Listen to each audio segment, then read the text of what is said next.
चैतन्य कानिफनाथ यात्रा महोत्सव सर्व भक्तगणांच्या उपस्थितीमध्ये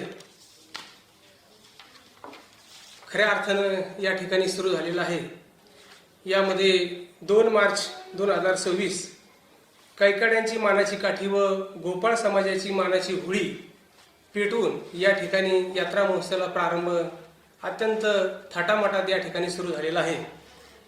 खऱ्या अर्थानं फाल्गुन वद्य रंगपंचमी या दिवशी 10व्या शतकामध्ये नाथांनी संजीवनी समाधी घेतली। तेव्हापासून हा संजीवनी समाधी सोहळा या ठिकाणी परंपरेनुसार या ठिकाणी साजरा केला जातो। नाथ भक्तांच्या उपस्थितीमध्ये हा सोहळा या ठिकाणी साजरा केला जातो आणि म्हणून कानिफनाथ देवस्थान ट्रस्टनी याही वर्षी नवनिर्वाचित विश्वस्तांच्या सहकार्याने अनेक उपाययोजना या यात्रा महोत्सवामध्ये भाविक भक्तांना आपल्या दर्शन सुलभ व्हावं यासाठी अनेक उपाययोजना या ठिकाणी प्रशासन आणि देवस्थानच्या माध्यमातून अनेक उपाययोजना या ठिकाणी राबवलेल्या आहेत। आणि म्हणून महाराष्ट्रातून उभ्या महाराष्ट्रातून जे नाथ भक्त येतील आणि त्या नाथ भक्तांना दर्शन सुलभ व्हावं या हेतूने देवस्थानने काही उपाययोजना या ठिकाणी केलेल्या आहेत।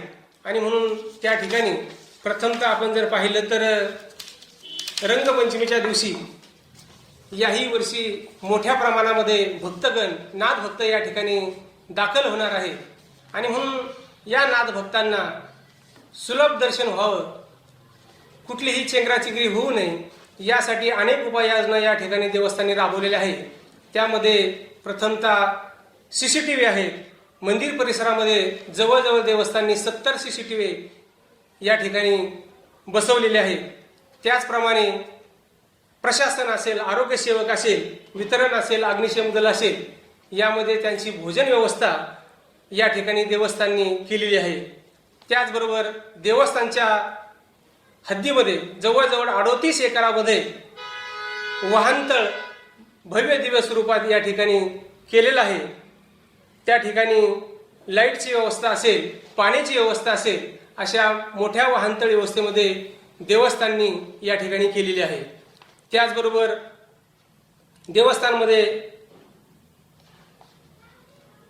सूचना फलक, यात्रा सोयीसुविधा माहिती व भाविक भक्तांना मिळावी त्याचेही सूचना फलक या ठिकाणी देवस्थाननी प्रत्येक ठिकाणी लावलेले आहेत। त्याचबरोबर मंदिर परिसरामध्ये 9 ठिकाणी पाण्याची सोय केलेली आहे। त्याचबरोबर लाखो भाविक भक्त मढीमध्ये दर्शनाच्या नंतर आल्याच्या नंतर या ठिकाणी मोबाईल टावरची सुद्धा या ठिकाणी नव्यानेच देवस्थाननी या ठिकाणी सुखसुविधा केलेली आहे। त्याचबरोबर पशु हत्या संदर्भात सुद्धा पशु हत्या बंदीचे या ठिकाणी फेस उभारले गेलेले आहेत आणि वरून वेळोवेळी घोषणा देऊन त्याचे या ठिकाणी नियोजन केलेले आहे। त्याचबरोबर मढी देवस्थानने या ठिकाणी एक वेगळा निर्णय या ठिकाणी घेतलेला आहे।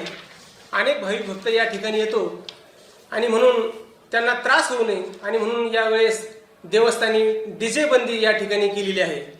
त्याचबरोबर देवस्थानी यावेळेस प्रशासनाच्या माध्यमातून व देवस्थानच्या माध्यमातून जे आपले पालखी मार्ग असतील त्या पालखी मार्गावरील अतिक्रमण या ठिकाणी हटवलेले आहेत। या अतिक्रमणामध्ये सर्वांनी सहभाग घेऊन अत्यंत मुलांचे सहकार्य या ठिकाणी समस्त ग्रामस्थ असतील व आमचे गाळेधारक असतील त्यांनीही या ठिकाणी आम्हाला सहकार्य करून या ठिकाणी अतिक्रमण या ठिकाणी हटवलेले आहे।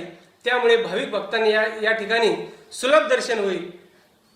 त्याचप्रमाणे देवस्थाननी 2 किलोमीटरच्या अंतरावर प्रशासन आणि देवस्थानच्या माध्यमातून रस्ते दुरुस्तीचं या ठिकाणी काम केलेलं आहे आणि म्हणून भाविक भक्तांना त्याचाही या ठिकाणी त्रास होणार नाही। त्याचबरोबर भक्तनिवास असेल त्याही ठिकाणी भक्तनिवासांच्या सुविधेसाठी 13 रूम व स्वच्छतागृहाची हॉलची सुविधा या ठिकाणी देवस्थाननी केलेली आहे। त्याचबरोबर देवस्थानने या ठिकाणी भाविक भक्त मोठ्या प्रमाणात आल्यामुळे या ठिकाणी 7 हॉल आपले या यावर्षी देवस्थानी दर्शनबारी संदर्भात सुद्धा खूप मोठा निर्णय घेतलेला आहे आणि दर्शनबारीची या ठिकाणी लांबी वाढवलेली आहे। त्याचबरोबर पोलीस मित्र असतील, स्वयंसेवक असतील यांचीही मोठ्या प्रमाणात या ठिकाणी संख्या वाढवलेली आहे। त्याचबरोबर यात्रा बायपासचे रस्ते जे छोटे मोठे रस्ते असतील त्याही ठिकाणी JCBच्या माध्यमातून व ट्रॅक्टरच्या माध्यमातून बायपास मोठ्या प्रमाणात या ठिकाणी काढलेले आहेत। स्वच्छतागृहाची सुद्धा या ठिकाणी देवस्थाननी काळजी घेतलेली आहे।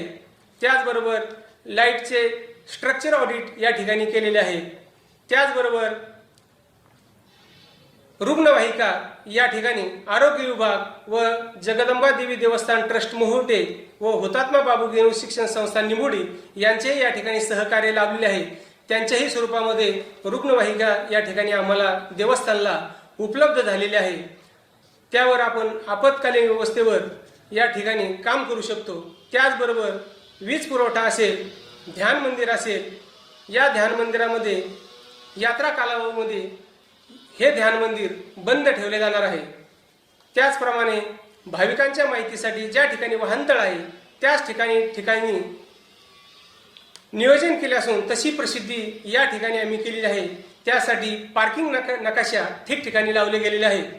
त्याचबरोबर पोलीस निरीक्षक साहेब यांच्या पाहणीनुसार बॅरिकेटिंगची व्यवस्था या ठिकाणी मोठ्या प्रमाणात रोडवर केलेली आहे।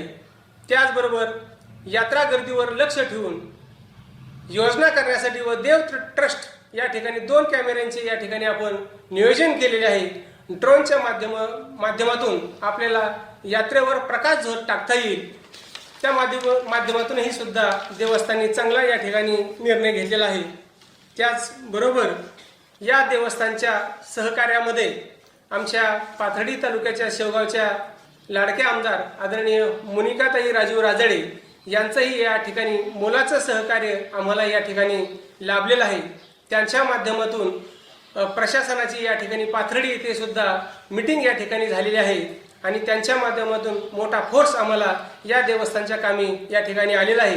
त्या कामी आम्हाला जिल्ह्याचे SP साहेब आदरणीय घारगे साहेब तेही या ठिकाणी आले होते आणि त्यांच्याही माध्यमातून देवस्थानला मोठ्या प्रमाणात आम्हाला फायदा या ठिकाणी होणार आहे।